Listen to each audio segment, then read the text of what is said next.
একদল হ্যাকার চোখের নিমিষেই একসাথে ৩টা ব্যাংক লুট করে এবং সেখানে থাকা $৭৪ মিলিয়ন তারা নিজেদের অ্যাকাউন্টে নিয়ে নেয়। এই হ্যাকারদের হ্যাক করার সিস্টেম এবং তাদের সার্ভার এতটাই জটিল যে পুলিশ বাধ্য হয়ে জেলখানায় থাকা একজন কয়েদি হ্যাকারকে তাদের দলে নেয়, যেন সে তাদের হেল্প করতে পারে।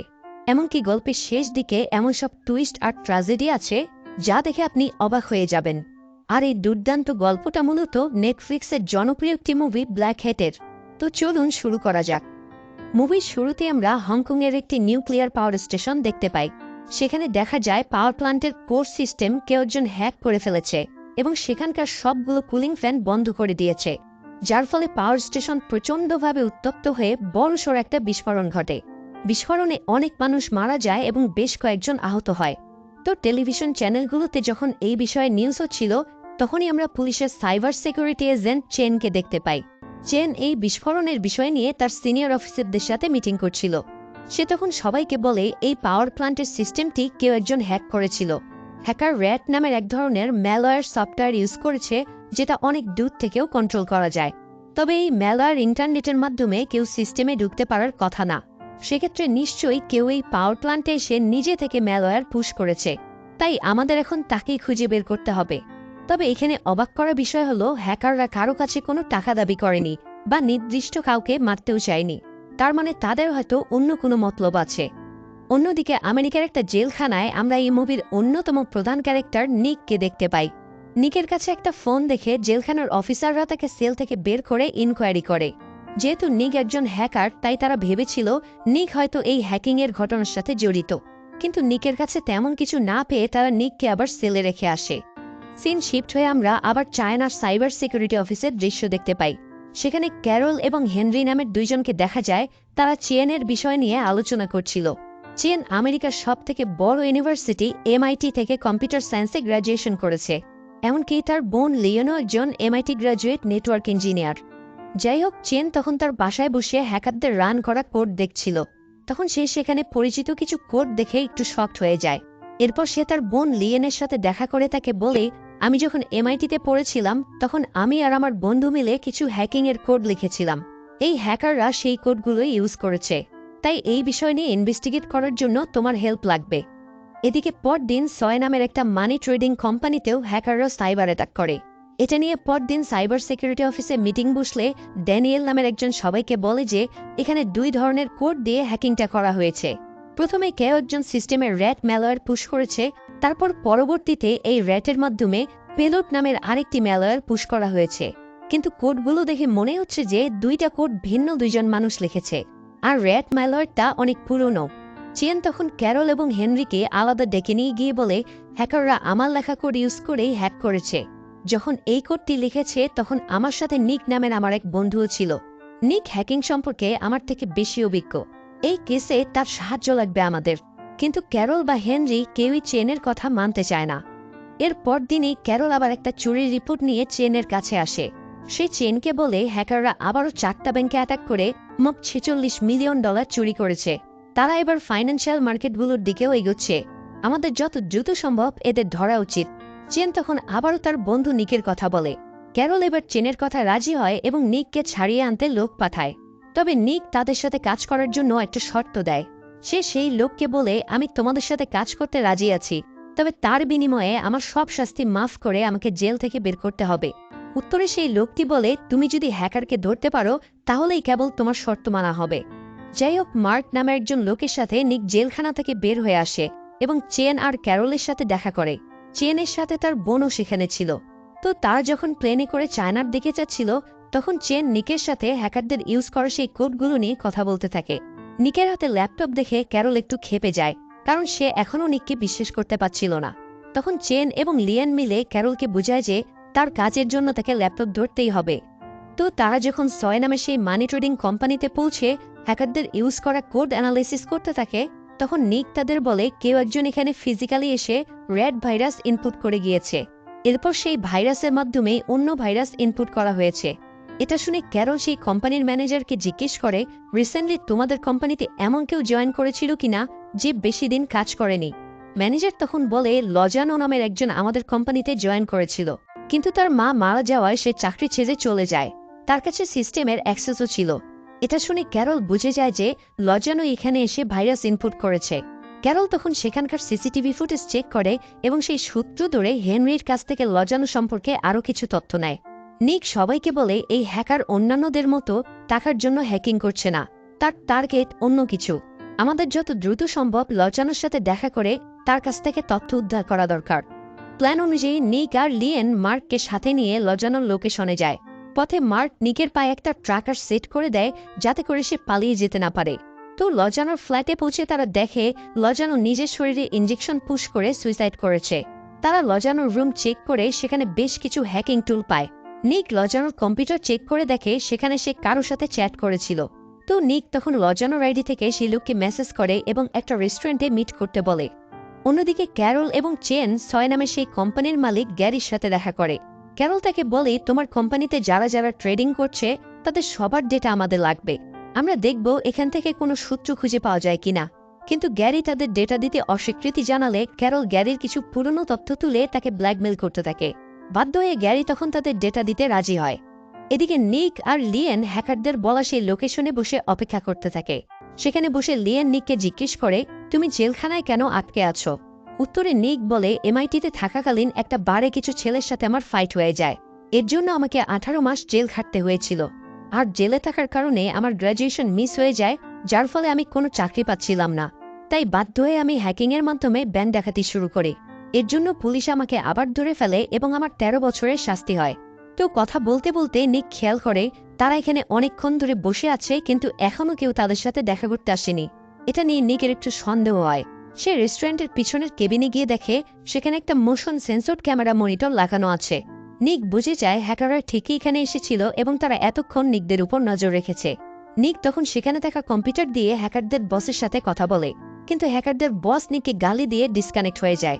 এরপর নিক সিসিটিভির লাইন খুলে লিয়েনকে নিয়ে সেখান থেকে বেরিয়ে যেতে চায়, কিন্তু তখনই কয়েকজন লোক রেস্টুরেন্টে ঢুকে নিকের উপর অ্যাটাক করে।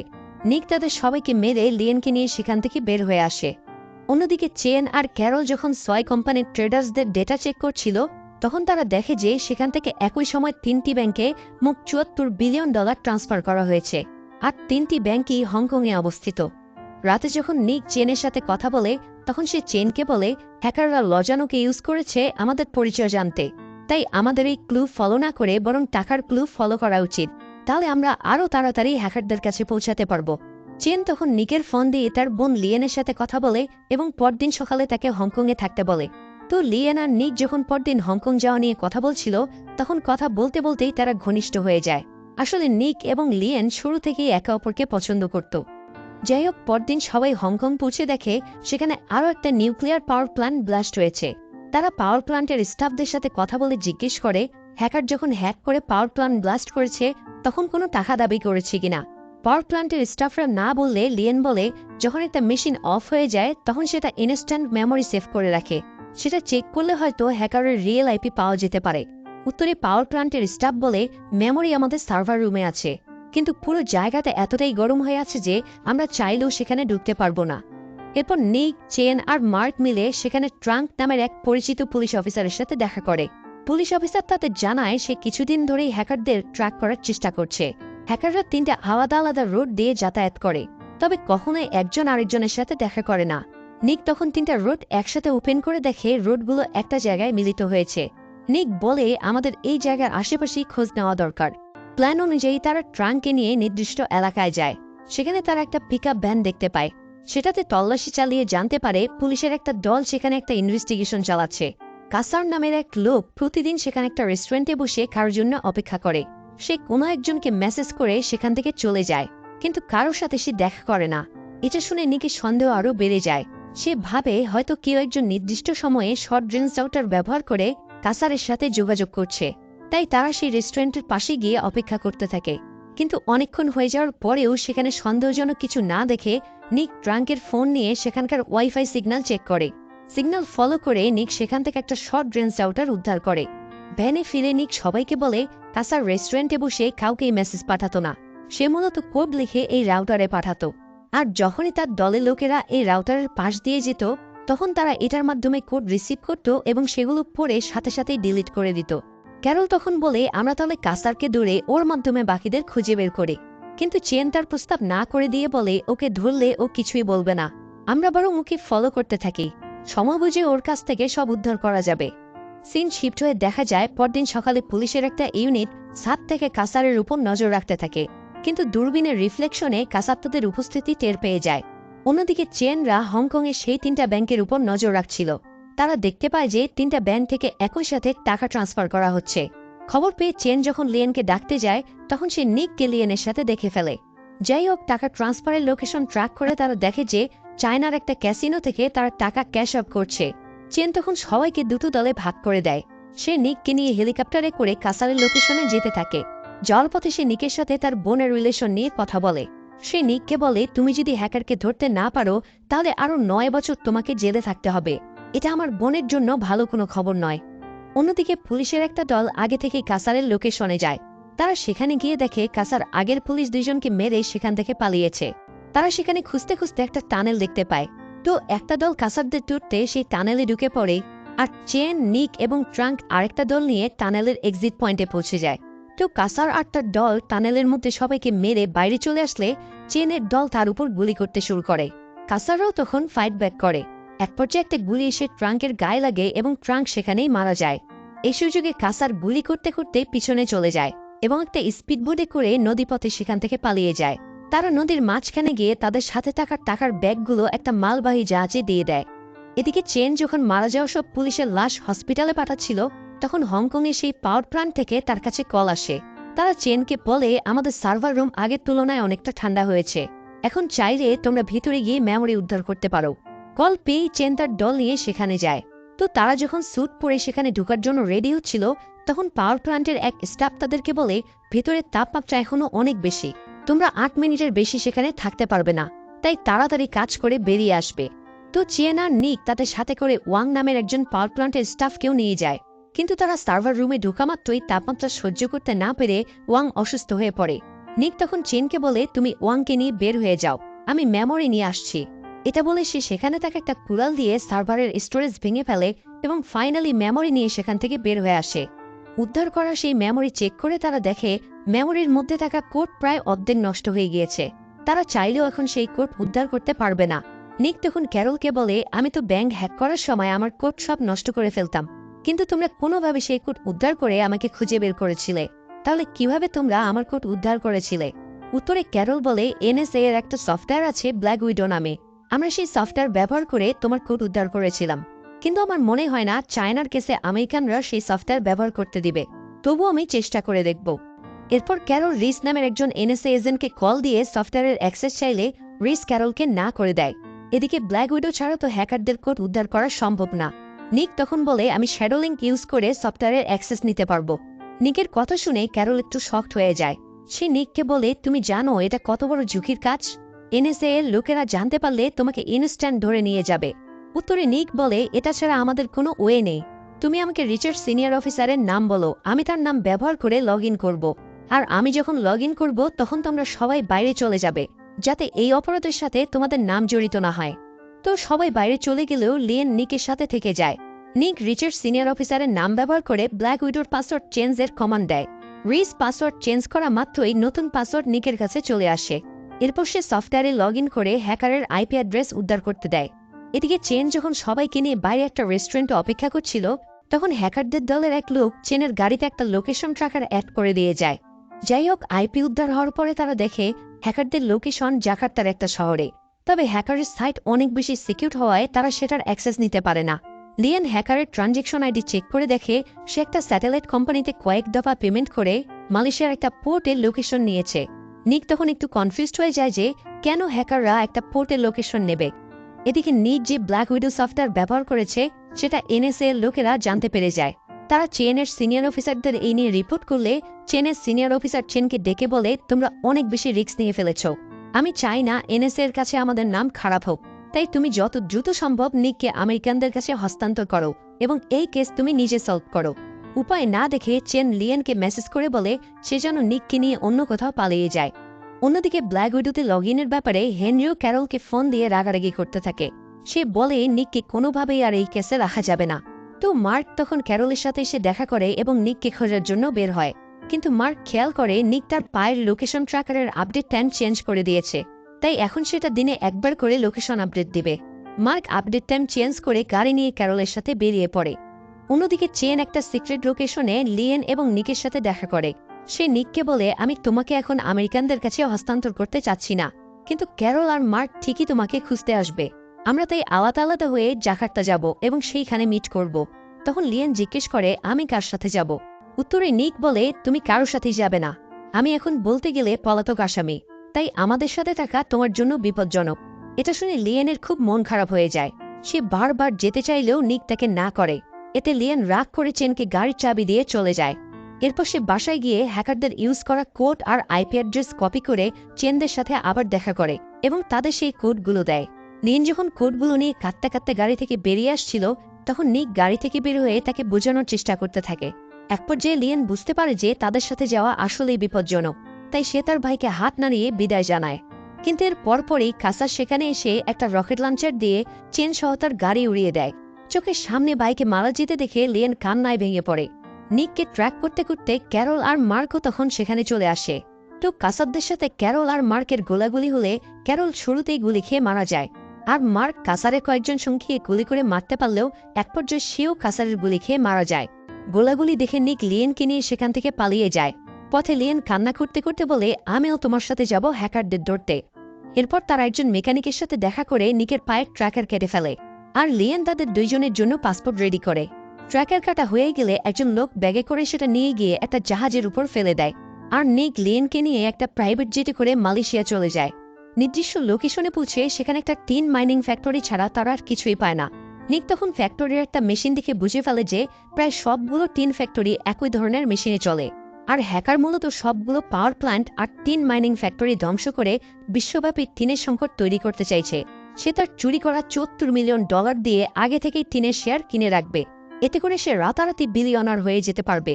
এরপর তারা আবার ইন্দোনেশিয়ায় যায় হ্যাকারদেরকে খুঁজে বের করতে।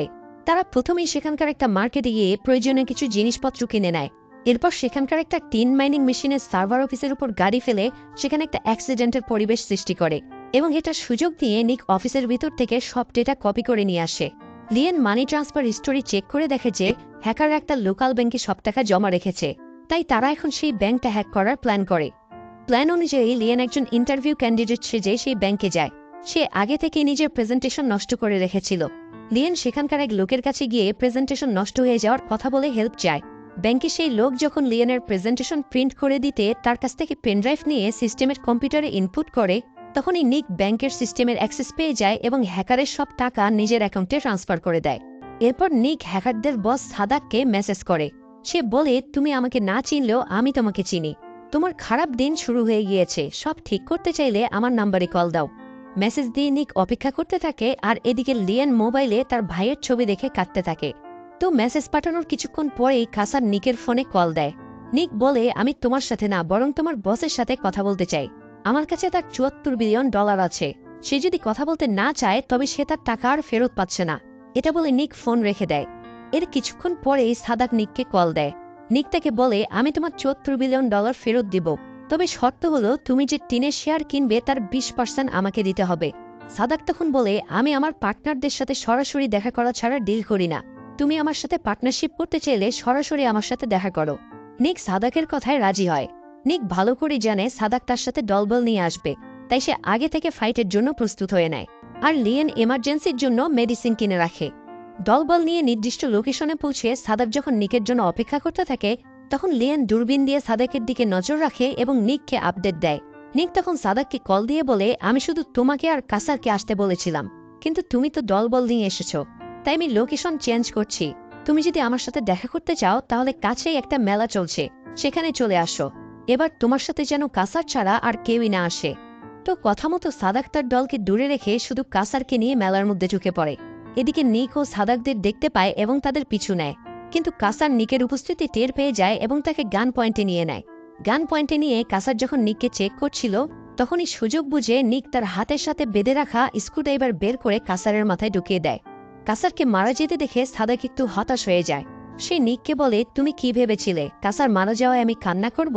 কাসারকে আমি চিনি বলে তার জন্য কান্না করব এমন বোকা আমি না। টাকা খরচ করলে আমি কাসারের থেকেও বিশ্বস্ত লোক পাবো।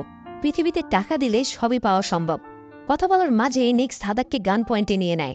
তখনই সাদাকের লোকেরা চলে আসে এবং নিকের দিকে গুলি করতে থাকে। নিক গুলি থেকে বেঁচে সাদাককে ফলো করতে থাকে। তবে এর মধ্যে একটা গুলি এসে নিকের পেটে লাগে। সে তখন এক হাত দিয়ে নিজের পেট ধরে রেখে গুলি করতে থাকে এবং এক পর্যায়ে সাদাকের সব লোকদের গুলি করে মেরে ফেলে।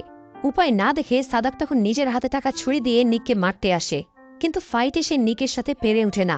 ফাইনালি সাদাকের ছুরি দিয়েই নিক সাদাককে মেরে ফেলে।